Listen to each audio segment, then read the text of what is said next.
Welcome back, dear listeners, to Sleepy History Tales, where the past is never gone, only buried waiting for the right moment to whisper again.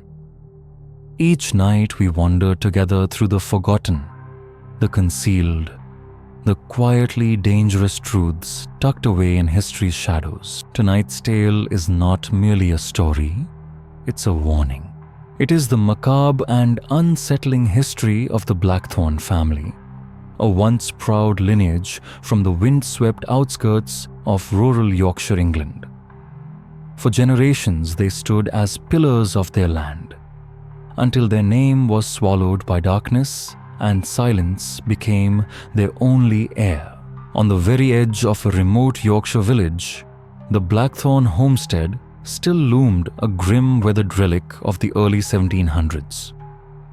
Once a symbol of wealth and strength, its stone walls bore the scars of centuries standing amidst gnarled oak trees whose twisted limbs whispered in the cold wind, like voices too old to be understood. Mary Blackthorne was just 19 when the shadows began to creep in, not merely across the floors, but into the very life of her ancestral home. Her pale, composed face carried the look of someone who had seen far too much, far too young. At her side was Thomas, her 15-year-old brother, clutching a worn leather-bound book, a family relic passed through generations, rumored to hold cryptic writings about their bloodline. The Blackthornes had always been a family steeped in legend and half-spoken truths. Villagers told tales of ancient curses, of forbidden oaths sworn under moonlight, and of the tragic fates that fell on anyone who dared to challenge the Blackthorne name. Though they were wealthy, they lived apart not just by distance, but by an unspoken fear that seemed to cling to them like a second skin. By the late 1800s, the estate had already earned a reputation as a place where daylight faltered and where the past never truly slept. The curse, they said, began centuries earlier when an ancestor, desperate to protect the family's legacy, performed rites that crossed into the forbidden. What was meant to guard the Blackthorne name instead invited in something relentless. Mary and Thomas grew up beneath this shadow. It was in the groan of the floorboards at night, the cold breath of wind pressing against their windows, the low, muffled voices behind closed doors. They knew, without being told, that something was wrong, something that would soon change the fate of their family forever. Before we step any deeper into their story and the unspeakable secrets it hides, I want to ask you something. This channel is not for everyone. Only the bravest souls dare to face the darkest corners of history. If you've stayed with me this far, then I think you're one of them. So take a moment, subscribe, and join our quiet little circle of mystery seekers. And in the comments, tell me, where in England or anywhere in the UK are you listening from tonight? Could you bear to hear a story like this if it came from your own backyard? The Blackthorne family's tale was never told aloud, only whispered in corners by villagers who feared to stir what lingered in the dark. Their estate stood at the far edge of the hamlet, ringed by dense woodland, where the sun's light was smothered before it touched the ground. Life there seemed suspended in time, bound by an old weight and a silence as heavy as fog. Their name ran like a dark thread through the region's folklore, respected but feared.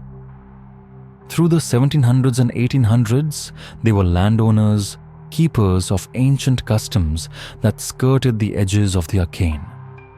Records and rumors alike hinted at rituals performed beneath a swollen moon meant to protect their bloodline. Though many believed those rites had opened the door to something far darker, For Mary and Thomas, childhood at the Blackthorn Manor was a strange balancing act between the ordinary and the unexplainable. To the outside world, they were children of privilege. But behind the high stone walls, their lives carried a growing dread. The neighbors avoided the estate, and when chance forced an encounter, their eyes betrayed a mixture of pity and fear. The curse, so the whispers said, began when a desperate ancestor bound the family's future to a force beyond human comprehension. From that moment, misfortune clung to their bloodline, early deaths unexplained, vanishings madness. No one dared speak of it openly. Mary's mother was the last to give voice to it, speaking in a trembling tone one winter evening. She told her daughter that some secrets are best left buried, that the past has claws sharp enough to tear apart anyone who digs too deeply. But Mary was not the kind to turn away. Curiosity, perhaps inherited, burned within her, and so she searched, picking through the attic's forgotten corners, through diaries, letters, and fragments of writing too old and strange to be dismissed. The villagers over the years grew quieter still.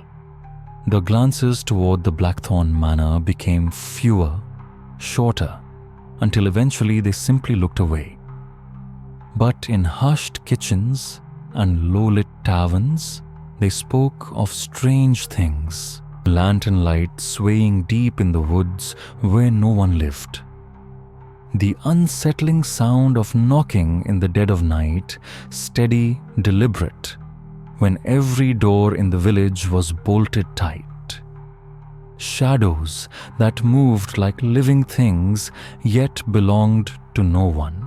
For Thomas, still just a boy, the manor's grim history was a puzzle too vast to solve, but one he could feel in his bones. And though Mary tried to shield him from the full truth, Thomas saw the strain etched in her face. Night after night, by the flicker of a single candle, she bent over ancient books, her eyes scanning brittle pages. To him, she was a light, fragile, yes, but steady against the dark that seemed to seep into every corner of their home. And yet, even Mary's strength faltered when the winds began to howl through the cracks in the stone, and the old floorboards groaned as though the house itself were breathing. This silence around the Blackthorn family was no ordinary quiet. It was heavy, stifling. A silence thick with suspicion, fear, and the unspoken knowledge that certain words, if uttered, might invite something you could never send away. Mary's diary was more than ink on paper. It was a fragile thread tying her to reality, a lifeline she hid beneath a loose floorboard in the attic. Within its pages, she poured every whispered fear, every half-glimpsed terror. She wrote with a trembling hand, the candlelight casting restless shadows that seemed to lean closer as she worked. Her entries told of nights thick with moving darkness, of voices that bled from the walls themselves, of footsteps echoing through halls she knew to be empty. At first, it was only unease, but soon, unease gave way to terror. One night, Thomas disappeared from his bed without a sound. Hours later, Mary found him wandering in the woods, barefoot, shivering, unable to remember how he'd gotten there. Another time, she glimpsed figures in the fog, watching from the tree-lined faces, pale and hollow-eyed, unmoving, as though waiting. Isolation pressed on them from all sides, not just from the village, but from within their own family. Candles snuffed themselves out. Strange symbols appeared in the dust of hidden corners. The sense of being watched became unbearable. Mary's words revealed two truths she longed for answers. And she feared that the curse was not merely an old tale. It was alive, feeding. Her final entries blurred the line between waking and nightmare. She wrote of cold hands reaching from the soil, of voices speaking in languages she could not name, and of a doom she felt was closing in. Then abruptly her words stopped. The last page trailed off into nothing, as though interrupted mid-breath. What happened to Mary after that night remains a mystery, a silence that swallowed every would-be answer. But the story does not end there, for what plagued the Blackthorn siblings went beyond whispers. Soon the curse made itself seen and heard. The manor began to breathe with its own sinister rhythm. It started subtly quick flickers of movement at the edge of side shapes draped in shadow just beyond the forest's edge. Unseen eyes followed them, lingering always at the periphery. In mirrors, they caught fleeting reflections, faces that were not theirs. Hollow-eyed, mournful, watching. At night, the fragile silence shattered. Footsteps paced the corridors. Floorboards creaked under invisible weight. Somewhere in the dark, the faint rustle of fabric, though no one was near. One winter night, Thomas awoke to the distinct sensation of cold fingers sliding along his skin. He cried out, his voice barely a whisper, and Mary came rushing in. But the room was empty, except for the biting chill that seemed to seep from the walls themselves. Even the villagers who dared not come close spoke softly of a darkness that had taken root beyond the trees. Tell me, if it were you, would you keep living in such a place, knowing something unseen was watching? Or would you run, risking the curse following you wherever you went? They called them the eyes in the darkness. Some swore they belonged to restless spirits, forever pacing the edge of the Blackthorn woods. Others whispered that they were the curse itself made visible, feeding on fear and despair, growing stronger with every heartbeat of dread. Mary's journal entries during this time read like the thoughts of someone being hunted. She wrote of feeling watched not only in the manor's halls, but even in the open fields where shadows seemed to drift against the moonlight, as though alive. Sleep was scarce, and when it came, it brought dreams. She could not bear faces that hovered close, their mouths frozen in silent screams. The siblings clung to each other as the only constant in a world that felt increasingly unreal. But even that bond strained under the weight of fear. Whispers turned sharp. Eyes lingered too long with suspicion. The once grand manor, draped in its faded tapestries and crowned with broken chandeliers, began to hum with a restless energy. Windows rattled in the wind. Cold drafts carried with them the faint scent of damp soil and decay, as though the house itself mourned what the curse had done to it. And still, Mary's resolve hardened. She vowed to face the eyes in the dark, to break the silence that had strangled her family for generations. But the deeper she searched, the more the truth slipped away, hidden under lies and shadows that shifted just out of reach. The darkness that haunted the estate was not content to remain a whisper. It was a living thing, a herald of an ending neither sibling could stop. With every shiver in the night, with every candle that trembled on its wick, they were drawn closer to a fate they could neither see nor escape. As the curse grew heavier, the villagers turned desperate. Fear consumed them until reason gave way to superstition, and old customs rose again. Their chosen solution was both brutal and chilling. They would chain the family coffins. For centuries, the Blackthorn dead had been buried in the crumbling churchyard beside the manor. But after a string of vanishings and murmurs of spirits refusing to rest, the villagers made a decision. Heavy iron chains were wrapped around the coffins, secured with rusted locks binding the dead in place. It was a warning and a plea that whatever haunted the Blackthorns would remain trapped beneath the earth. Mary never forgot the night they came.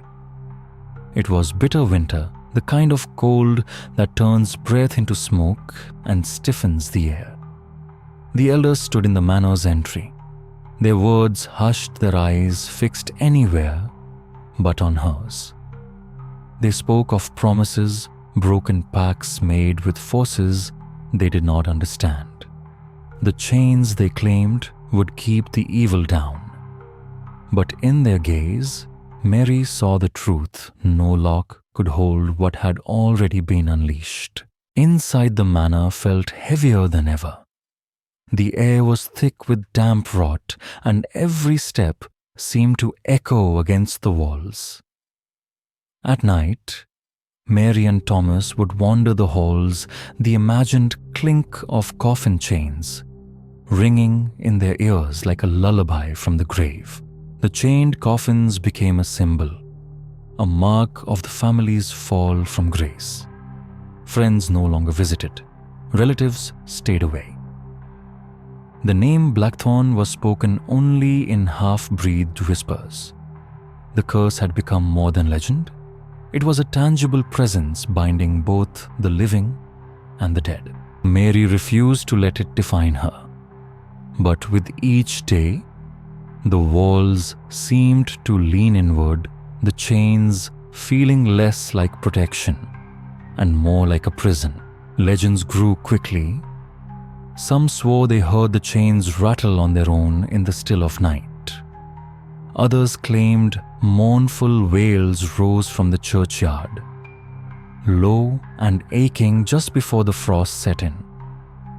There were even those who believed the spirits of the Blackthorn ancestors still paced beneath the soil, desperate to be freed, yet trapped in an unending circle of misery. This was the villagers' last defense, a flimsy shield against something they did not understand. For Mary and Thomas, it was a reminder that no matter how tightly you bind the past, it will find a way to break free. Then came the night that shattered what little peace remained. The disappearance of Eliza Blackthorn, the eldest sister, the one who had once been the family's bright thread of hope. Eliza had been a spirited woman in her late 20s, known in the village for her warmth, her beauty, and her quiet walks along the wooded paths. She was the one the villagers dared to smile at, the one who seemed untouched by the curse's shadow, until the autumn evening when she vanished without a trace. That night, the air over the village was strange, thick, and cold enough to burn. Neighbors later said they heard whispers moving through the wind, the faint flutter of fabric high in the trees. Search parties combed the woods and fields, their lanterns throwing nervous light into the dark, but there was no sign of her. Eliza's room in the manor remained exactly as it had been. Her books stacked neatly, her scarf draped over the chair, her shoes still by the bed. As if she had simply stepped out for a moment and never come back. Tell me if someone in your family disappeared like that. No sign. no reason would you keep searching, or would you be too afraid of what you might actually find? The family's fragile grip on hope began to slip thread by thread. Whispers spread quickly through the village. Some claimed Eliza had been claimed by the restless dead. Others swore they'd seen a tall, shadowed figure moving at the edge of the Blackthorn woods. Each retelling grew darker, feeding the fear like dry tinder in a cold wind. Mary poured her grief into her diary. Her words were jagged, trembling things, describing nights spent wandering the halls, calling Eliza's name into rooms that answered only with silence.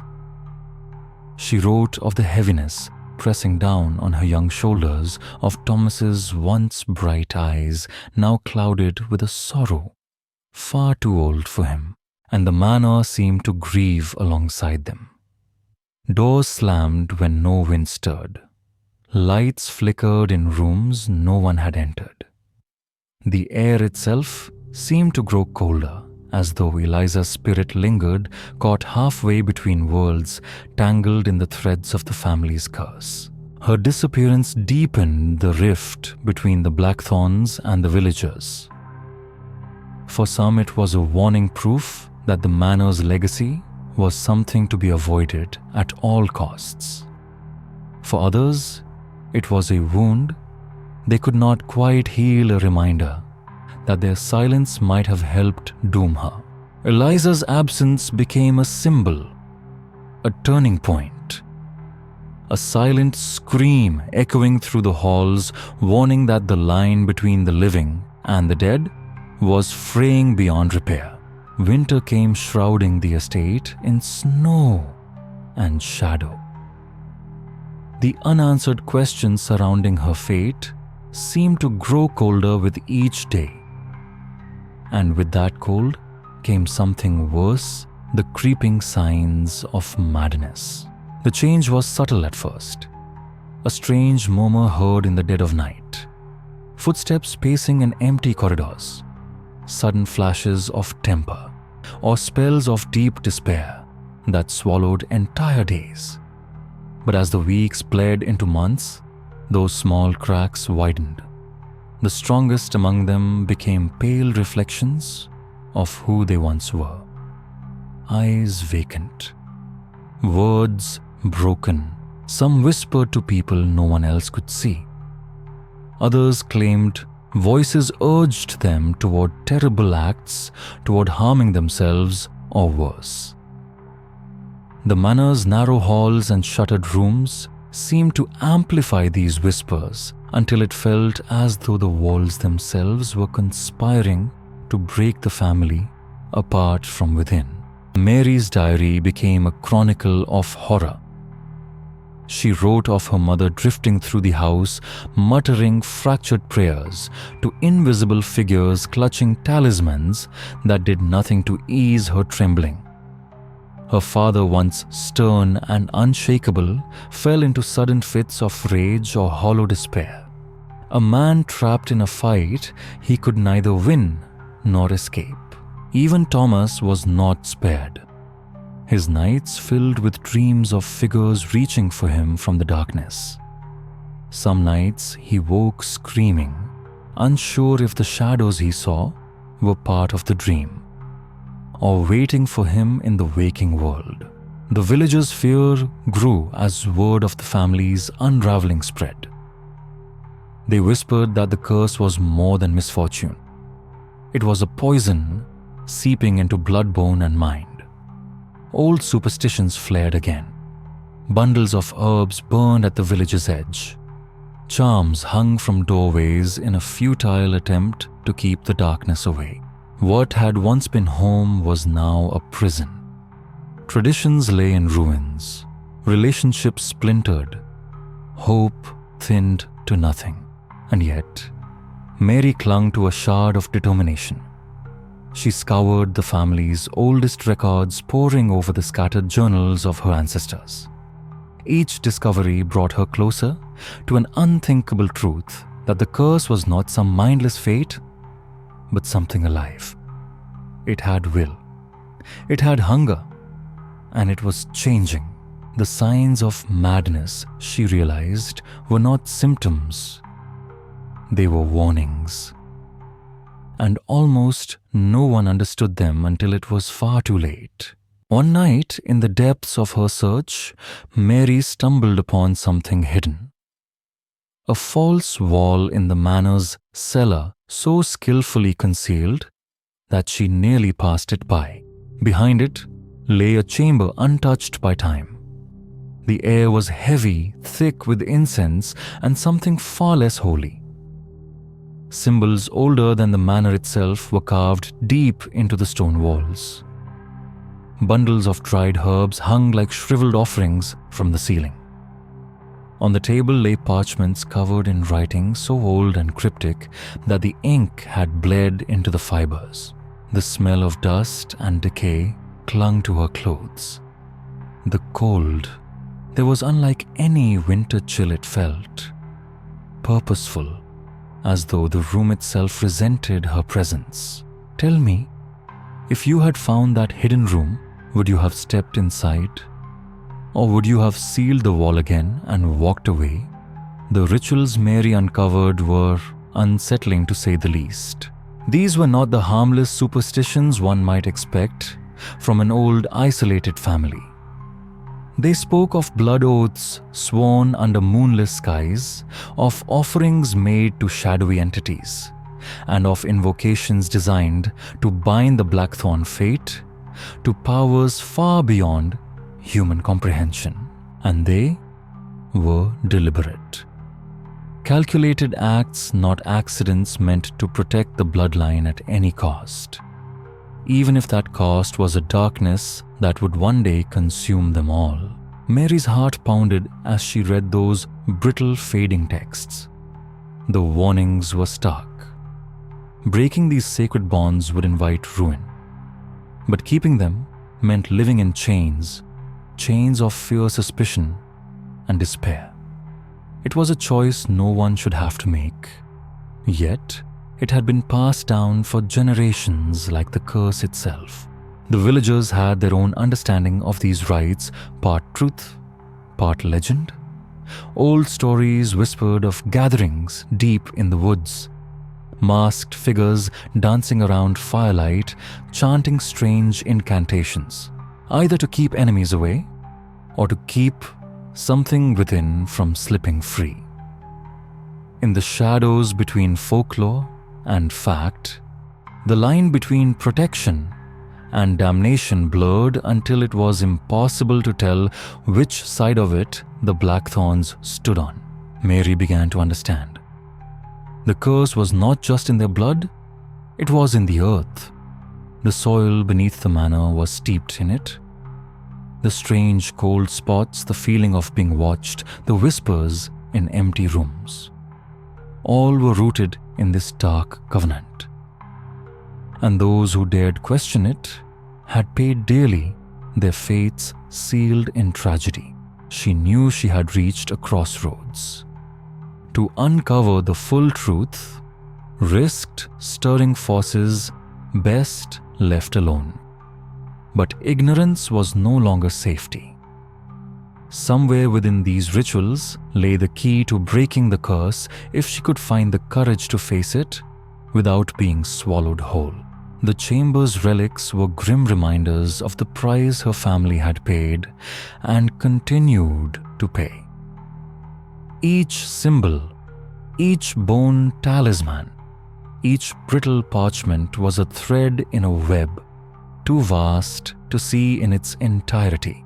Beyond the manor's looming walls stretched the ancient woods, dense, knotted, and wrapped in a silence that seemed unnatural. The villagers called them the Whispering Woods. They believed this was the place where the family's curse took its most tangible form. Mary and Thomas had always kept away from the forest's heart. And yet, the woods seemed to call. The villagers spoke of strange lights flickering beneath the canopy, of voices that drifted through the branches, neither entirely human nor entirely ghost. Some even claimed to have seen shapes moving where no shapes should be. One late autumn evening, drawn by a mix of desperation and grim curiosity, Mary stepped into that darkness. The wind carried murmurs, faint words she couldn't quite understand, yet somehow felt in her bones. The deeper she went, the thicker the canopy became, swallowing the last traces of moonlight. The air turned cold and damp, scented with earth and decay. Roots twisted up from the soil like skeletal hands catching at her feet. Shadows shifted at the edge of her vision, never still long enough to be certain, but never far enough to ignore. Then in the distance, a glow, candles, arranged in a perfect circle, their flames steady despite the windless air. Figures moved within that ring of light, cloaked in robes, the color of midnight, their faces hidden deep beneath hoods. The villagers' old tales of woodland rites were no mere fables. Mary watched from behind the shelter of an old oak as the chanting began. The words were in a language so old it no longer belonged to the world of the living. The air vibrated thick with a power that seemed to press against her chest, slowing her breath. Whatever force they were calling upon it was not benign. And then she understood. The curse was not bound to the manor's walls. It bled into the forest, rooted in the earth itself. The woods were not simply a backdrop to the family's tragedy. They were a living, watching, guarding presence. When Mary finally turned to leave, the forest did not let her go easily. Shadows stretched after her like grasping fingers, and the whispers followed soft but relentless. Tell me, if you were in her place, would you have run, or would you have stayed just to see what those final words meant? The woods clung to sorrow, not just the sorrow of the living, but the echoes of pain and rage that had seeped into the roots over centuries. They would not release their grip without price.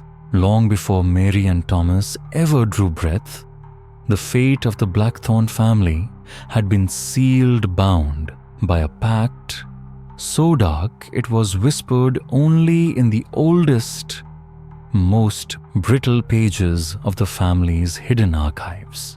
It was the early 1600s, England restless and divided. A land choking on religious strife, superstition, and fear of the unseen. And in those turbulent years, an ancestor emerged, Thomas Blackthorne, the elder.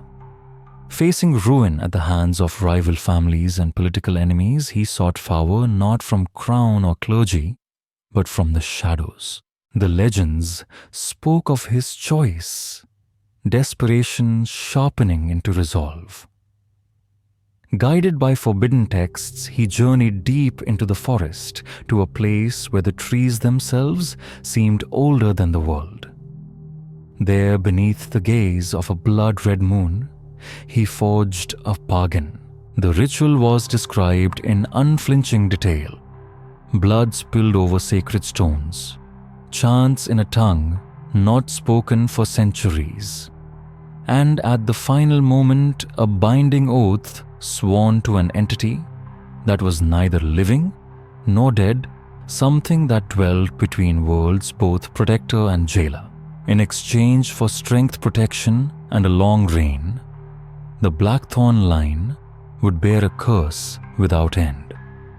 Generations would be shackled to it, obedient servants to a power that could not be disobeyed. The family tried to bury this truth over the years, hide it behind locked doors, walled gardens, and polite silence. But the curse refused to be forgotten. It spoke in whispers through the manor's halls, in shivers along the forest paths, in tragedies that defied reason. Mary pieced together this story from the journals of her ancestors. Their handwriting was full of regret, their words heavy with fear. She realized that the Blackthorners were not just victims of bad luck, they were prisoners of their own ambition, caught in a pact that had grown into a living bond.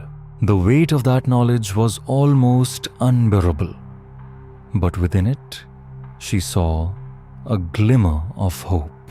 If the pact had been made, perhaps it could be unmade. That thought alone pushed her forward. She scoured the manor from cellar to attic, then combed through the village archives. She chased fragments, cryptic symbols carved into stone lintels, diary entries, written in code, whispered memories from the oldest villagers. One name kept surfacing in hushed tones: the Book of Shadows. It was said to hold the knowledge required to break the ancient pact. But it had been lost to time, rumored to lie hidden in the ruins of a chapel, deep within the Yorkshire moors, a place avoided for its haunted reputation. Mary didn't hesitate. Warnings meant nothing now. The moors were dangerous, treacherous, with sudden mists, wild heather, and stories of spirits guarding sacred ground. But her resolve was iron.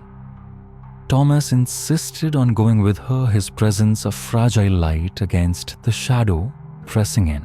They set out beneath a cold grey sky, leaving the decaying manor and the whispering woods behind. The land stretched out in stark beauty, twisted heather-jagged rock skeletal trees outlined against the pale horizon. As they neared the chapel ruins, a mournful song seemed to drift on the wind, a voice from centuries past. The chapel itself was a husk. Stone walls cracked and overgrown with thorn, the roof long since fallen. Inside, the air was thick with dust and sorrow. Mary's hands shook as she searched. Her pulse roared in her ears, fear and hope tangled together. At last, beneath a collapsed altar, she found it, a weathered, leather-bound volume, the cover cracked with age, but the pages still whole. The Book of Shadows was real. When she opened it, the pages crackled brittle with time. Strange symbols curled across the parchment.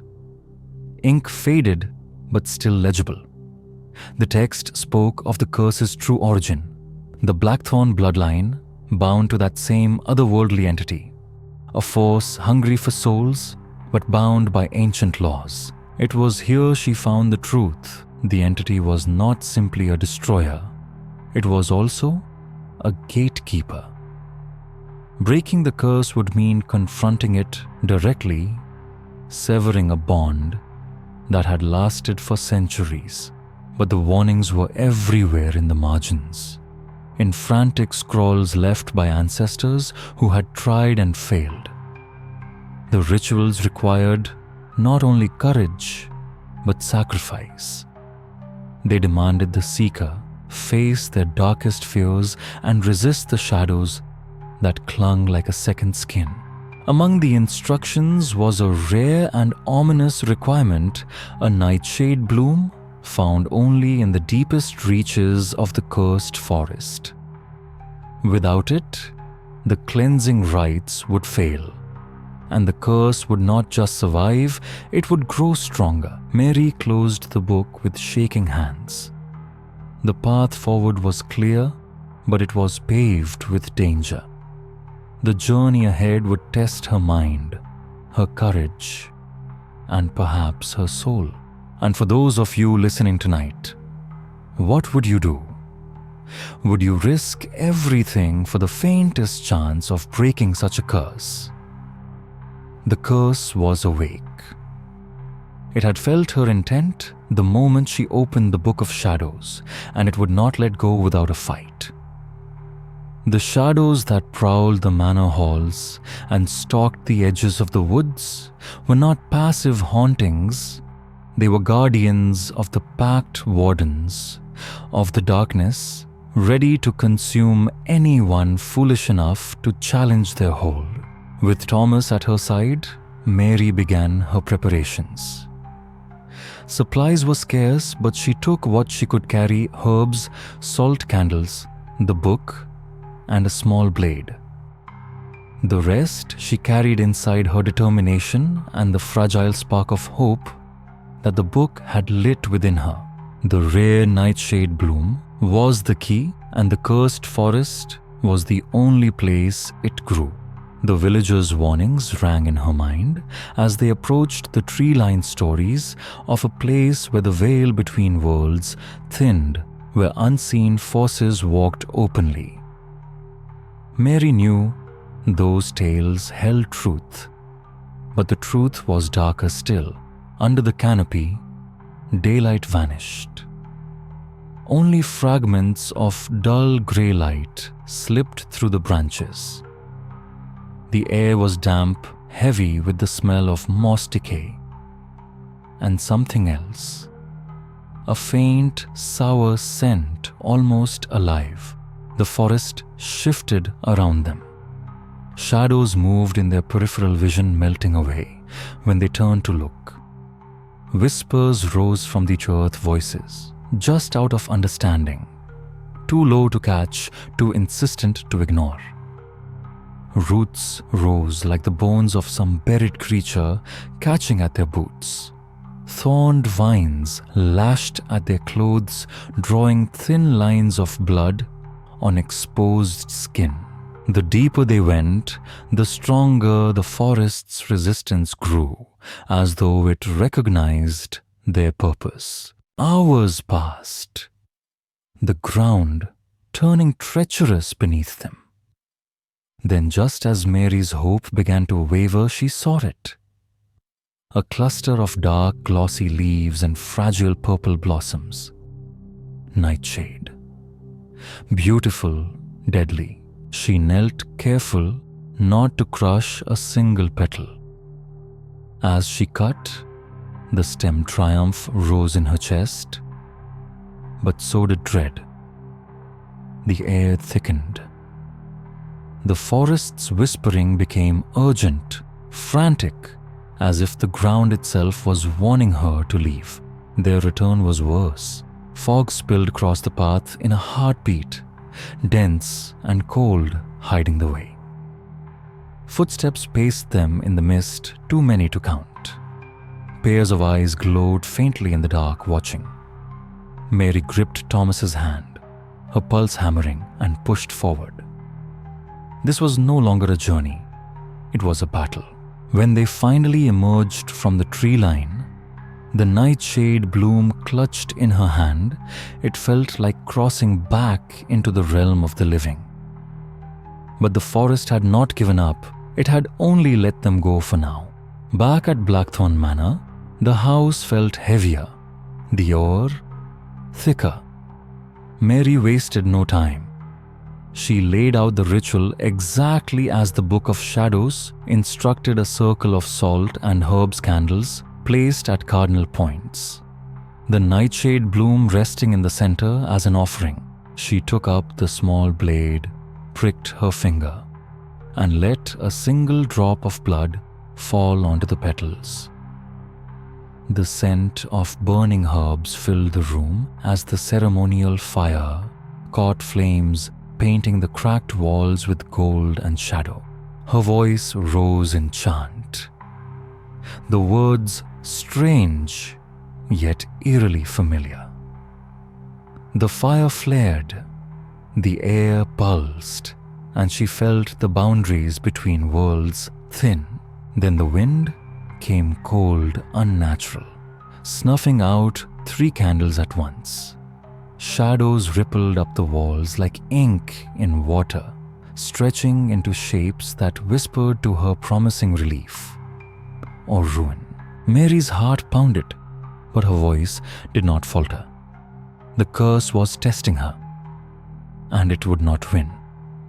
The room seemed alive, caught between hope and despair, light and shadow. A sudden gust threatened to snuff out the fire, and Mary faltered, but Thomas's steady hand on her shoulder renewed her courage. Together, they pressed through the terror, completing the ritual's final incantation. A suffocating silence followed, broken only by the faint crackle of the dying flames. For a moment, it seemed the curse might weaken its ancient bonds, loosening. Then came the low, guttural growl from the shadows, a reminder that the darkness was far from defeated. The manor itself seemed to breathe again, alive, with a hunger that would not be sated so easily. Mary understood now this was only the beginning. The first ritual had opened the door, but it had also awakened the curse's true fury. The battle ahead would be long, brutal, and merciless. Immediately, the manor's fragile calm shattered. A cold, suffocating presence swept through the halls, chilling bones and hearts alike. Doors slammed without wind. Windows rattled violently, and whispers grew into anguished cries that seemed to echo from the walls themselves. Mary and Thomas huddled in the grand hall, eyes wide as shadows twisted and writhed like serpents across faded wallpaper. The protective circle Mary had drawn trembled under the oppressive force pressing against it. Family torment escalated swiftly. Their mother spiraled deeper into madness, her cries echoing through the night. Their father, once proud, retreated into silence, his eyes hollow and vacant. Beyond the manor walls, the village grew restless. Strange lights flickered over the estate. Unearthly sounds pierced the stillness. Few dared approach, fearing the darkness might leap from the Blackthorn grounds to claim them as well. Yet, Mary's resolve did not falter. She understood now that the curse fought back fiercely, unwilling to relinquish its hold. Every ritual would demand a cost, testing both courage and endurance. And Thomas, young yet steadfast, was her anchor, his presence a fragile beacon in the encroaching void. Even as they sought answers, the manor seemed to close in. Shadows whispered secrets, doors creaked to reveal empty rooms, and the air hung heavy with dread. Mary's diary entries grew desperate, filled with pleas for strength, clarity, and guidance. The curse's retaliation was relentless, but she believed understanding its fury was key to survival. Their legacy had become a battlefield, their lives the stakes. To break free, Mary would have to confront the darkness directly, no matter the cost. Then one bleak evening, an unexpected visitor arrived at Blackthorn Manor. Cloaked in a heavy dark coat, eyes sharp and weary beyond their years, the stranger carried an aura of urgent purpose that immediately unsettled the household. Introducing herself as Elelanena Graves, she revealed herself to be a historian and cult scholar, one who had spent years studying the Blackthorn family's tragic past. Elelanena's arrival was no accident. She spoke with quiet authority of a hidden weakness within the ancient pact, a relic the Blackthorn sigil lost to time, but central to the family's fate. If found and destroyed, it could sever the curse's hold once and for all. Mary listened, a mix of hope and dread tightening in her chest. The artifact might lie within the manor or perhaps elsewhere, but seeking it would be perilous. The curse would not relinquish its power without defending its prize, and countless seekers had vanished trying. Over the following days, Elelanena worked alongside Mary and Thomas, poring over ancient texts and family records. Her knowledge of arcane languages and rituals proved invaluable, deciphering cryptic messages that had stymied generations. Yet beneath her calm exterior, Mary sensed a hidden burden, a shadow even Elelanena could not fully escape. There were moments when Elenanena's eyes flickered with pain and fear, as if haunted by memories she could not share. Mary wondered if the visitor's connection to the curse went deeper than scholarship alone. As the days passed, strange occurrences intensified. Elenanena's presence seemed to stir the manor's restless shadows, and even the villagers grew uneasy. Whispers spoke of a dark flame that followed her, a symbol some feared might be a curse in itself. Yet, Mary knew they could not turn away. The path to breaking the curse was clearer, but far more dangerous than ever. Elenanena's arrival was both a blessing and a test, signaling that the Blackthorn family's darkest secrets were coming to light, whether they were ready or not. The battle for their legacy had entered its most critical phase. The sigil's location remained unknown, and the curse's fury was unrelenting. Mary Thomas and Elelanena would need every ounce of courage to face what lay ahead. Guided by Elelanena's knowledge, the trio plunged into a desperate search for the Blackthorn sigil, the artifact key to ending the family curse. The manor, once a home, now felt like a labyrinth of secrets, each room hiding whispers of a forgotten past. Elelanena led them through neglected corridors and dusty archives, piecing together clues from ancient diaries and coded messages left by desperate ancestors. The deeper they delved, the clearer it became. The sigil was no ordinary trinket, but a talisman imbued with dark magic. Their hunt took them to hidden corners of the manor, a sealed chamber beneath the library, a crypt long untouched, and the overgrown family cemetery where time had obscured the stones. With each discovery, an oppressive feeling hung over them, as if the house itself resisted their quest.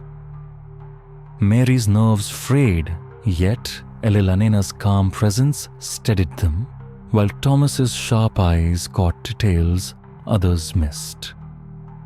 A fragile alliance formed, forged in fear and hope. One evening, Elelanena uncovered a cryptic passage in the Book of Shadows, referencing a blood-bound chamber tied to the family's most ancient rituals. The key, a medallion hidden somewhere in the manor, and once worn by the first Blackthorn who forged the pact, would unlock it. The revelation was a breakthrough and a warning. If the chamber held the sigil, it had been fiercely protected for centuries, and accessing it could provoke the curse's wrath in unimaginable ways. Determined, the trio searched the manor, eventually ascending to the dusty attic where relics of generations past were stored. Hours passed before Mary discovered a wooden box beneath a tattered blanket. Inside lay a rusted medallion engraved with symbols matching those in the Book of Shadows. Its weight seemed to carry centuries of sorrow and dread, but it was their key. As they approached the blood-bound chamber, a sudden chill filled the air. Shadows stretched unnaturally, whispers curling through the halls, warnings, threats, or both. Mary steeled herself. The moment of truth was at hand. The fate of her family, and perhaps her own soul, rested on what awaited behind the chamber door. The concealed entrance stood behind a tattered tapestry. Mary inserted the medallion into a carved indentation. With a low, grinding groan, the heavy doors creaked open to reveal a dimly lit room, walls etched with faded symbols and dark stains. The air throbbed with oppressive energy. In the center stood a stone altar etched with arcane markings matching those in the Book of Shadows. Upon it rested the blackthorn sigil, a dark metallic emblem, pulsing with sinister light. Alilanena's voice was barely a whisper as she explained the sigil was the physical manifestation of the ancient pact's power. Destroying it would shatter the curse, but unleash the full fury of the binding entity. As they examined it, a sudden coldness swept through the chamber. Shadows coalesced into a dark, shifting shape, filling the room with palpable dread. The curse had awakened desperate to protect its hold on the Blackthorn bloodline. Mary felt terror surge, but she pressed forward. Raising a long-forged dagger, a protective talisman passed down through generations, she struck the sigil with all her strength. The chamber erupted in shadow and sound. A roar filled the air as the dark presence screamed in fury. Walls shaking under unseen forces wrestling for control. Then, silence. The sigil shattered into fragments, its light extinguished. The oppressive weight lifted. For the first time in generations, the manor seemed to breathe. Mari, Alilanena, and Thomas stood shaken but victorious. The curse had been broken, though the scars on the manor, on their minds and on their souls would linger. The shockwave of the broken sigil rippled beyond stone walls into the surrounding land. The heavy veil of darkness that had bound the estate for centuries began to lift. Leaving a fragile tension behind. The battle was over, but the healing of home, of family, of self would be long and arduous. The villagers, once fearful and distant, began to approach the estate with cautious hope. Whispers turned to tentative optimism as news spread that the Blackthorn curse might finally be broken. Some brought gifts, others sought reconciliation, acknowledging the weight the family had carried for generations. Within the manor, healing began, uneven but present. Mary's mother, though freed from the curse's immediate grasp, struggled to reclaim her sanity after years of torment. The once vibrant family was fractured, each member bearing invisible wounds that would take time to mend. Alilanena stayed on, offering guidance, compassion, and her expertise helping Mary and Thomas restore both the estate and their lives. She reminded them that freedom was not just about breaking curses, but about rebuilding trust, love, and hope. Even the manor seemed to respond. Light filtered through dusty windows, the creaking floors steadied, and the oppressive shadows receded. Yet some rooms remained cold and silent, a lingering memory of the darkness that had once ruled. Mary's journal became a testament to resilience. She chronicled not only the horrors they endured, but moments of courage, love, and small victories against the shadows that remained. The Blackthorn family's story was far from over. Though the curse no longer defined their future, its legacy would remain a part of them. As the sun rose over the Yorkshire moors, a fragile light pierced through the remnants of darkness, a promise of new beginnings. Outside the estate, the curse's echoes persisted. The village retained whispers of the family's tragic past. Strange lights in the woods, eerie sounds across the moors, and the shadowed history of Blackthorn Manor. These stories, passed down through generations, served as warnings and reminders of misfortune that seemed tied to the land itself. Some villagers spoke of the curse as a punishment for forbidden dealings. Others saw it as a tragic tale of a family caught between worlds, bound by forces beyond their control. Children were taught to respect the manor, to heed its lingering power, and to fear wandering too close. Mary, now an adult, listened to these stories with a heavy heart. Though the curse had been broken, the past could never be fully erased. It lived in memories, in the landscape, and in the cautious eyes of those who remembered. She took it upon herself to preserve the truth not as sensational gossip, but as a lesson in the dangers of unchecked ambition and a record of the resilience of those who endure. Through her writings and conversations, Mary sought to heal the divide between the manor and the village, to transform fear into understanding, darkness into light. The Blackthorn family's tale became part of the region's history, a dark chapter marked by suffering, courage, and ultimately redemption. Slowly, the estate itself transformed not only in stone and wood, but in the hearts of those who lived there and remembered its story. After the curse's destruction, Mary became not just a survivor but a reluctant guardian of her family's legacy. The scars of centuries of torment did not fade overnight. Her mother, fragile and haunted, struggled to reclaim her place in a world that had once seemed cruel. Family gatherings remained tense, weighted with unspoken fears and the fragile threads of hope. Mary and Thomas became pillars of strength for each other, their bond deepening with every shared hardship as they navigated the precarious path to healing. Yet, the past always lingered, a reminder of how close the darkness had come. Mary reached out to the village, determined to bridge the chasm that fear and suspicion had built over generations. She organized gatherings, storytelling nights, and forums for sharing memories, fears, and hopes for the future. Slowly, walls crumbled. Tentative friendships formed where once there had been silence and mistrust. Elelanena remained a steady presence, guiding Mary to understand that healing was not linear.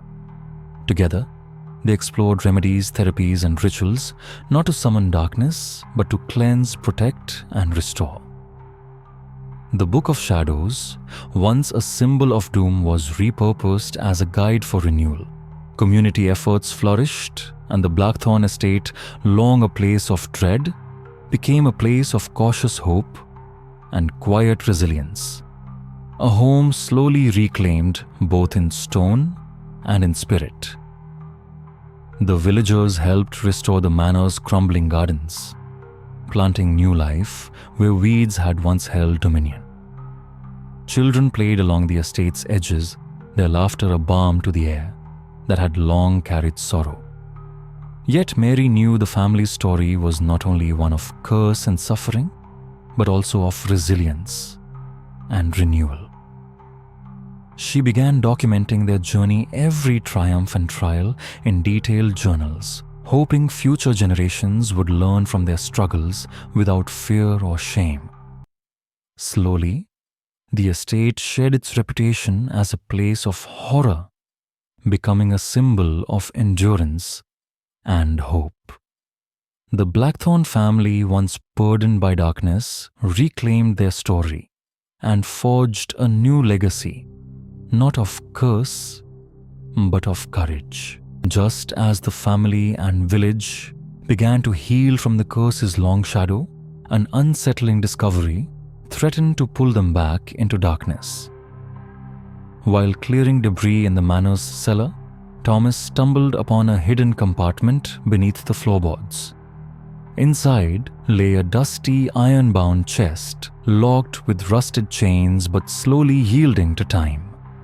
Mary's hands trembled as she pried it open, revealing brittle parchments, faded photographs, and a leather-bound journal wrapped in black cloth. The journal belonged to an ancestor. No one had spoken of the enigmatic Elizabeth Blackthorn, a woman erased from family histories, absent from every official record.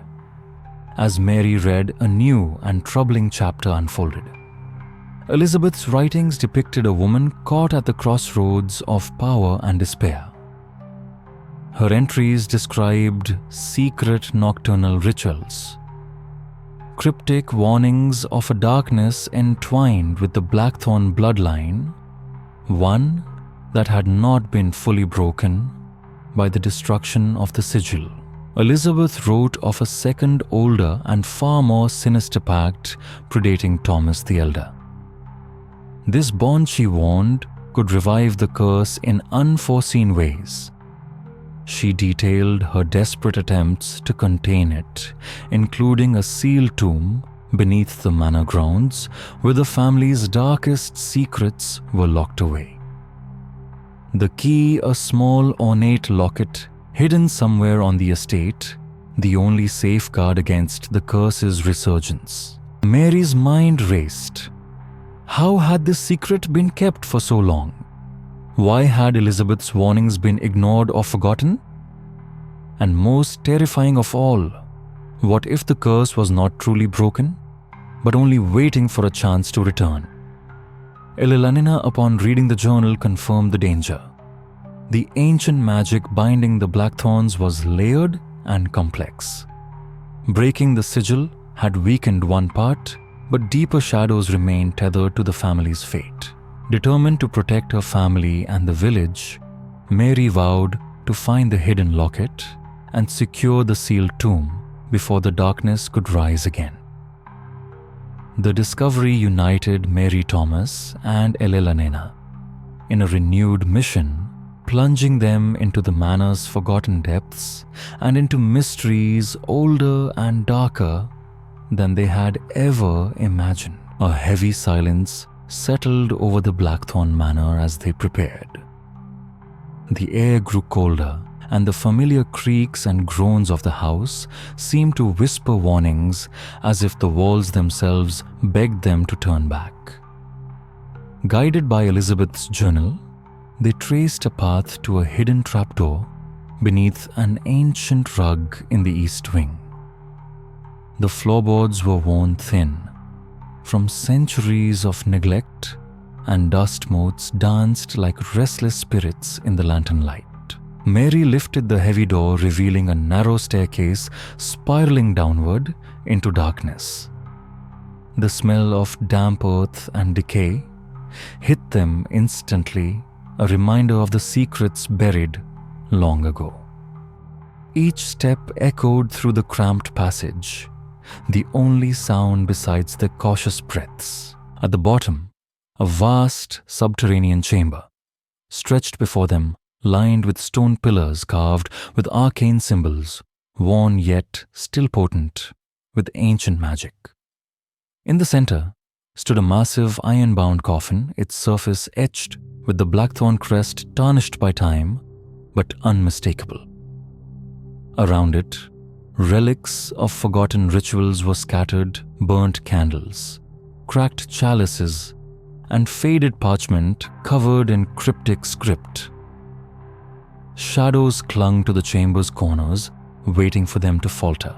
Ellenanena's voice broke the silence as she softly translated the inscriptions. "This tomb is both prison and protection," she said. "The darkness is sealed within, bound by blood and spell." Mary's heart pounded as they approached the coffin.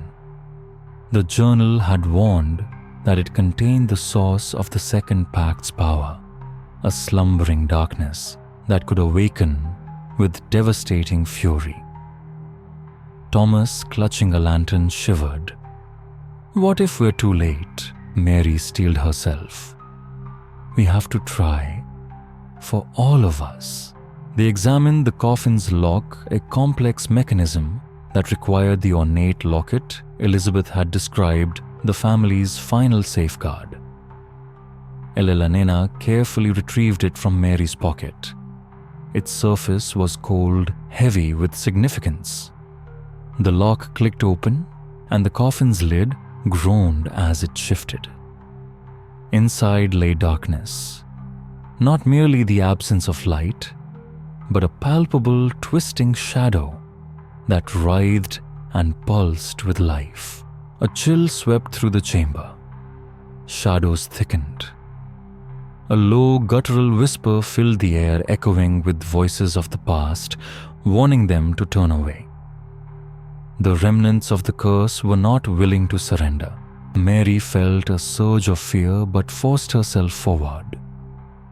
Lifting the coffin's lid further, she revealed a sealed urn, the vessel that contained the ancient darkness, bound but not destroyed. Elellanena's face went pale. Destroying this urn, she whispered, is the only way to end the curse entirely. With great care, Mary took up a ceremonial dagger from the altar, its blade etched with protective runes. The shadows hissed and recoiled as she raised the weapon, ready to shatter the urn and release her family from centuries of torment. The air in the sealed tomb thickened, almost alive, choking and heavy as Mary gripped the ceremonial dagger tighter. Shadows writhed around them, whispering threats and desperate pleas, a war that their time was almost over. The ancient darkness contained within the urn pulsed with the malevolent life, reacting violently to their intrusion. Elellanena's voice was steady but strained. Once the urn is broken, the curse's hold on the Blackthorn bloodline will be severed. But beware. The darkness will fight back with everything it has. Mary's heart pounded, yet she was resolute. For generations, her family had lived under a shadow far heavier than superstition. Tonight, she would confront it head-on. With Thomas and Elellanena close behind, Mary raised the dagger high and brought it crashing down onto the urn. The sound of shattering stone echoed through the chamber, followed by a howl of fury that seemed to shake the very earth. A surge of cold wind swept through the tomb, extinguishing the lanterns and plunging them into abyssal blackness. Shadows screamed, coalescing into monstrous shapes that lunged toward the trio. Thomas cried out, clutching Mary's hand as they fought back to back. Elellanena began chanting in a forgotten language, her voice weaving protective spells that shimmered like faint light against the encroaching darkness. The struggle was brutal, terrifying. Shapes twisted and swirled, seeking to engulf them in endless night. But Mary's determination became a beacon. The dagger, a symbol of her family's strength and hope. Minutes stretched like hours as the battle raged. Just as exhaustion threatened to overwhelm them, a sudden burst of blinding light erupted from the shards of the urn. Shadows recoiled, shrieking as the darkness unraveled. When the light faded, the chamber was silent. The oppressive weight had lifted. The curse was broken. Victory came at a cost. Elellanena collapsed, drained by the powerful magic she had wielded. Thomas, pale but alive, held Mary close, their bond now unbreakable. As they emerged from the tomb into the cold night, the manor seemed transformed, freer, almost alive with possibility. The stars shone brighter overhead. The heavy gloom that had clung to the estate for centuries had finally lifted. Mary knew their journey was far from over. The scars left by the curse would take time to heal, and the memories of darkness would linger. But for the first time, hope was not just fragile, it was a promise.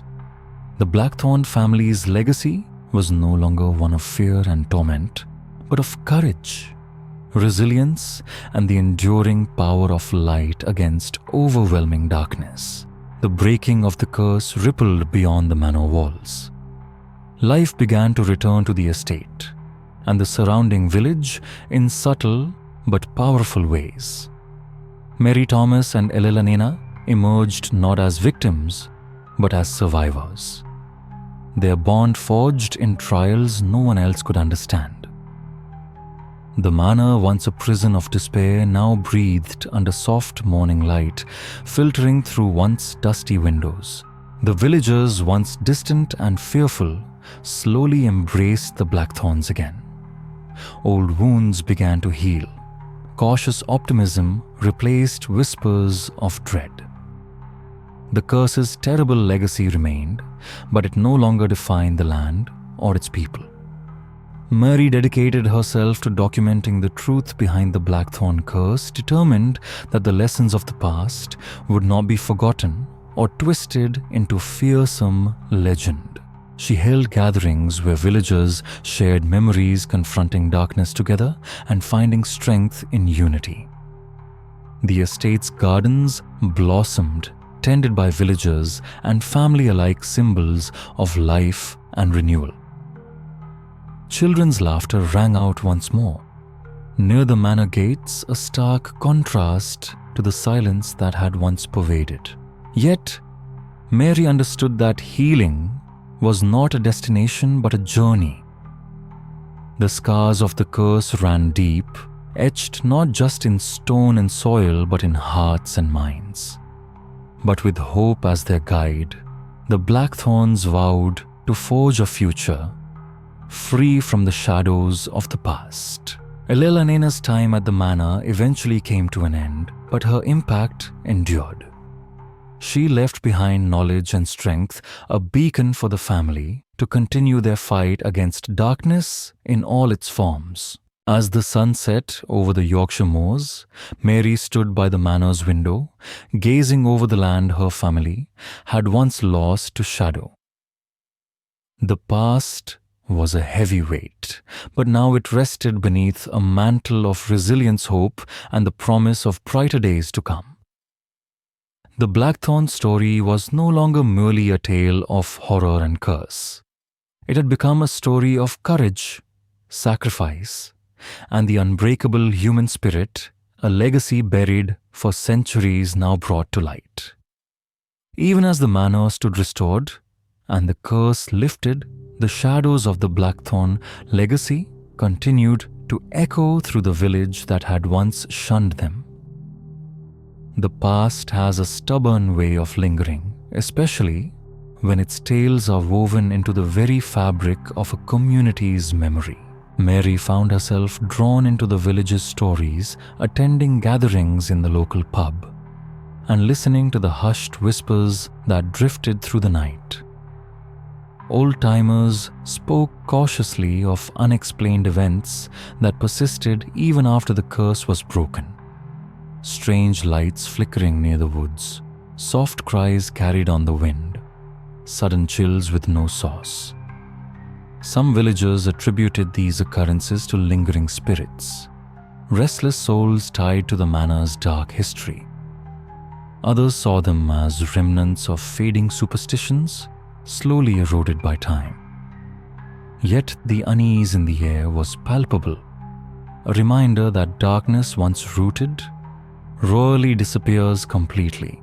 Determined to confront these echoes head-on, Mary began chronicling the villagers' tales, collecting first-hand accounts from those brave enough to speak. Her aim was not to stoke fear, but to understand how the curse's legacy had shaped lives and to reassure that the past need not define the future. The local children, once warned to avoid the manor, now listened with fascination as Mary recounted her family's story with honesty and compassion. Gradually, fear gave way to curiosity, and curiosity to a shared sense of history. Even the village elders, long weary of the Blackthorn name, began to soften. They recognized in Mary and Thomas a resolve and strength that echoed through generations of their family, a proof that light could penetrate even the deepest shadows. Yet Mary knew that healing was ongoing. The scars left by fear and silence were deep. She continued working alongside Elelana's teachings, fostering dialogue and understanding between the family and the village. Together they organized annual commemorations, quiet gatherings to remember the past and celebrate the resilience of those who had endured. These ceremonies became bridges weaving together the threads of history, memory, and hope.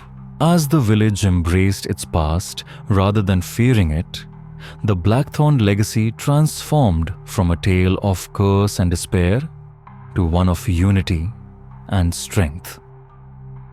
But even amidst this fragile peace, a startling discovery threatened to rewrite everything Mary thought she knew about her family. While researching for her journals, she came across a dusty, forgotten ledger hidden among brittle pages of a 17th century parish register. An entry, faint yet revealing, sent a chill down her spine. It referenced a Blackthorn named Jonathan, an obscure figure absent from family trees and oral histories, described only as a wanderer and keeper of secrets. Unlike other Blackthornians, Jonathan had distanced himself from the estate long before the curse took hold, traveling far beyond the Yorkshire moors into distant lands. Mary's curiosity ignited. Who was Jonathan Blackthorn? Why had his name been erased from family memory? And most urgently, what secrets did he carry that could explain the origins of the curse? With Elelanina's guidance, Mary delved deeper into Jonathan's past. Letters, journals, and fragments of correspondence emerged from the archives, telling of a man burdened with knowledge too dangerous for his time.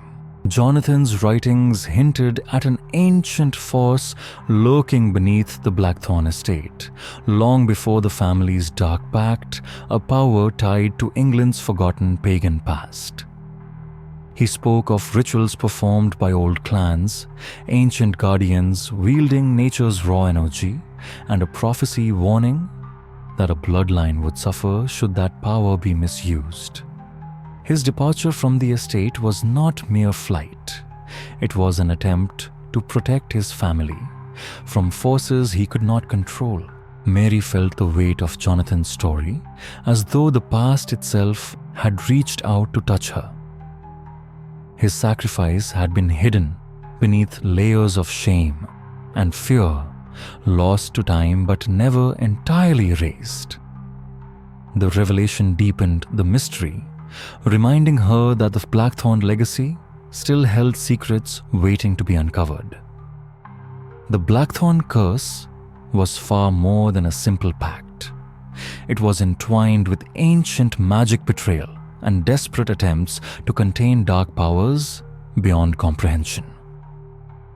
Armed with Jonathan's revelations, Mary saw a path forward, not just to heal old wounds, but to reclaim her family's true legacy. Jonathan's story shone like a beacon, a reminder that even in darkness, there had always been those who fought to protect the light. As she shared the discovery with Thomas and Elelanina, a renewed sense of purpose filled the manor. The Blackthorners were not merely cursed, they were guardians heirs to a complex and powerful history that demanded respect and understanding. Yet with this knowledge came a warning: the forces Jonathan sought to contain were ancient and relentless. The family's battle was far from over.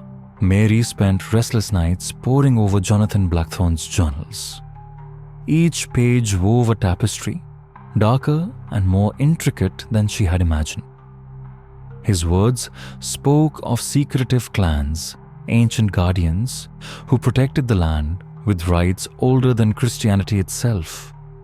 Jonathan had been initiated into this hidden order, becoming a reluctant keeper of their secrets. The rituals he described maintained the delicate balance between the natural and supernatural pacts made with forces demanding respect and caution. But something had gone terribly wrong. A rogue faction within the Guardians sought to harness the land's power for selfish ends. Their betrayal fractured the order, unleashing a malevolent force that found its way into the Blackthorn bloodline. The Dark Pact, forged centuries later by Thomas the Elder, was a desperate attempt to contain this unleashed evil. But instead of sealing it away, it bound the family, to it turning protectors into prisoners of a curse that haunted generations. Jonathan's final entries were warnings. The curse was cyclical, tied to blood, and land destined to rise again if not fully understood and addressed.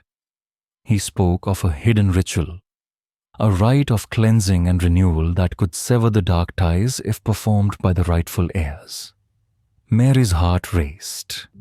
This was the key they had been missing, a chance not only to break the curse, but to reclaim their sacred duty as guardians rather than victims. She shared the revelation with Elelonena and Thomas, their faces a mixture of hope and apprehension. The ritual, however, was no simple act.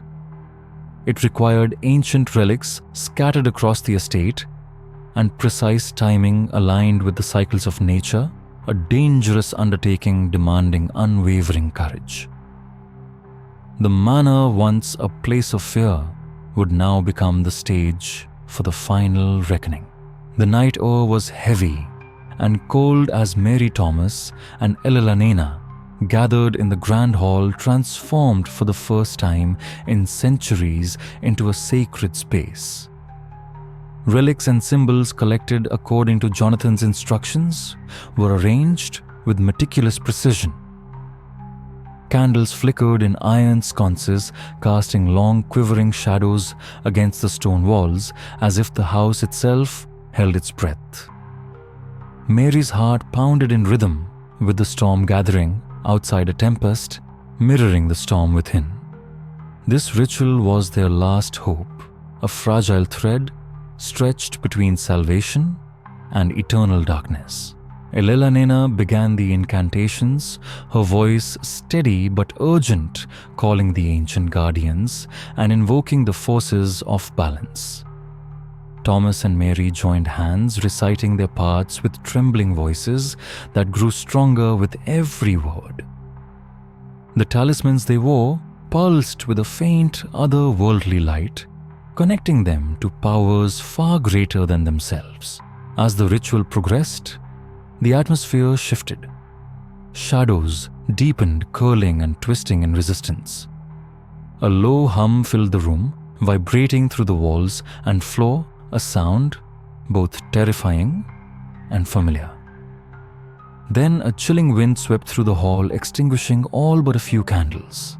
Shapes slithered within the darkness, trying to break the circle of light. Mary's fear surged, but she clutched Thomas's hand tighter.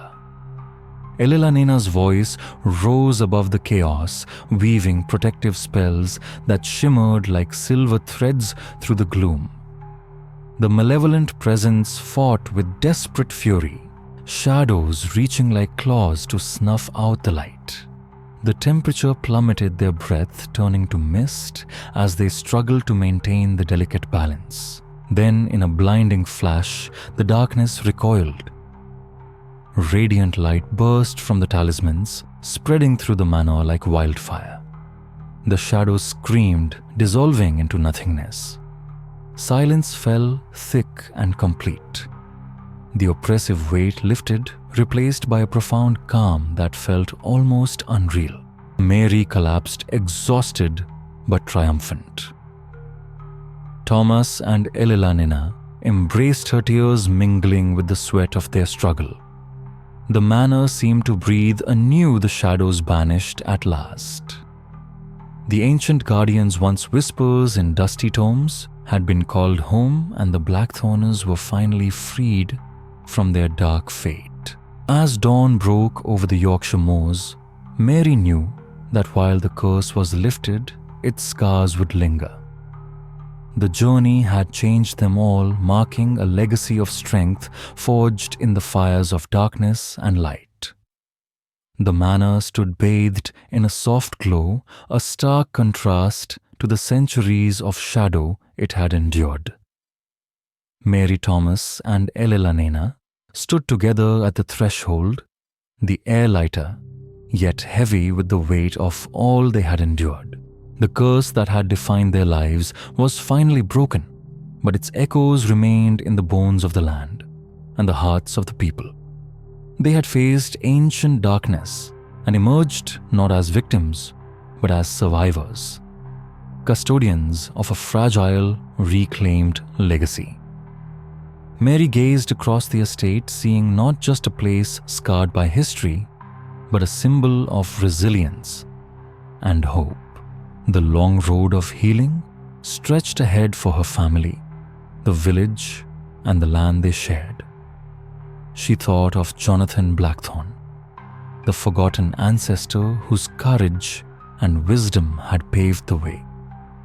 Through him, the family reclaimed not just their freedom, but their sacred role as guardians, balancing light and shadow. The villagers, once distant and wary, now embraced the Blackthorners. Together, they celebrated their shared history, honoring those lost to the curse and those brave enough to fight it. Annual commemorations became quiet ceremonies of remembrance and renewal, binding community and family together. Elena's presence remained a beacon even after her departure, a testament to wisdom, courage, and unyielding resolve. As Mary closed the final page of her journal, she understood the story was far from over. History is never truly dead. It waits buried for those brave enough to uncover it. The Blackthorn tale was a warning, a lesson, and a testament to the enduring human spirit. Darkness would always exist, but so too would light. It was their choice, their fight, and their legacy to ensure that light prevailed. The manor doors closed softly behind them, but the story of the Blackthorn family would echo through time, a reminder that even the deepest shadows can be brought into the light.